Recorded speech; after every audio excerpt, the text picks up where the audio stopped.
Hello friends, this particular question is from radiotherapy and radiosurgery, and to solve this question you should know what is the gamma knife, what is a LINAC based radiosurgery unit, what is proton beam therapy. So let's go through this question first. Which one of the following utilizes a cobalt 60 source for photon production? So A, whether it is 3D conformal radiotherapy, whether it is carbon ion therapy, C gamma therapy or gamma knife surgery, D LINAC based radiosurgery, and E proton beam therapy. So what is the answer for this? Yes. So cobalt 60 is utilized by gamma knife surgery. So we'll go through all these systems one by one in the next slide. So first we'll be going through a LINAC or a CyberKnife. So what is the source of energy in a CyberKnife? So linear accelerator shoots electrons at a tungsten target and you produce X-rays which are used to destroy the tumor tissue. So what does CyberKnife use for head immobilization? So CyberKnife, it is not must to immobilize the head. You can also have frameless kind of an arrangement, and in this case the machine moves around the patient during the treatment, and when the patient is not immobilized, the machine will move. And in CyberKnife there is a multi-leaf collimator which is part of the machine. Okay, so this is how the rays are focused, or rays are focused or directed towards tumor by using a multi-leaf collimator. And the CyberKnife can be used anywhere in the body. Now coming on to the gamma knife. The gamma knife uses cobalt 60 decay as a source of energy, and the rays which are produced are gamma rays.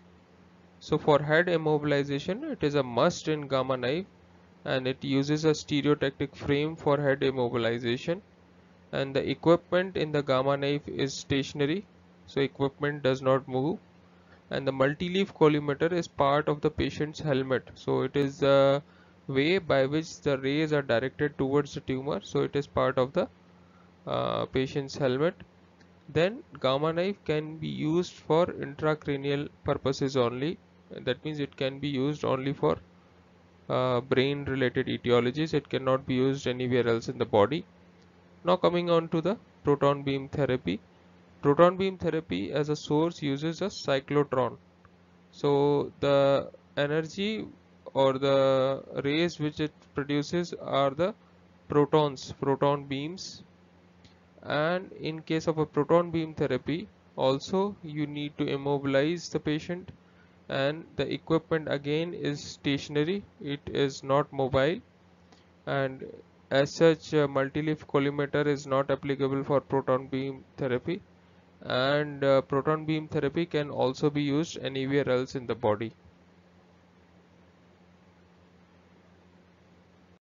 So this particular picture shows a gamma knife, and you can see this is the patient helmet. This orange color is the patient's helmet, and it is directing all the rays through the helmet. So that means the collimator is located in the patient helmet. Then you have the source is the cobalt source, and this is how it concentrates all these rays on a single target. And the equipment here, the equipment is stationary, only the patient is slided inside the unit and the therapy is done.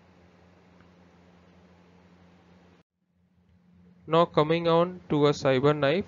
So as you can see, cyber knife is a linear accelerator which is mounted on a robotic arm. So this robotic arm can move, and thus so the whole machine is mobile. And then you have a linear accelerator mounted over here, and the collimator, that means the targeting of the rays, is also done by a multi-leaf collimator, which is part of the machine.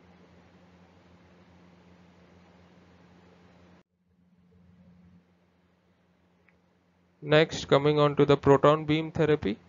So proton beam therapy also, the whole arrangement is a static machine. It does not move, and the patient is slid inside the machine, and proton beams are fired, and the source of energy is a cyclotron.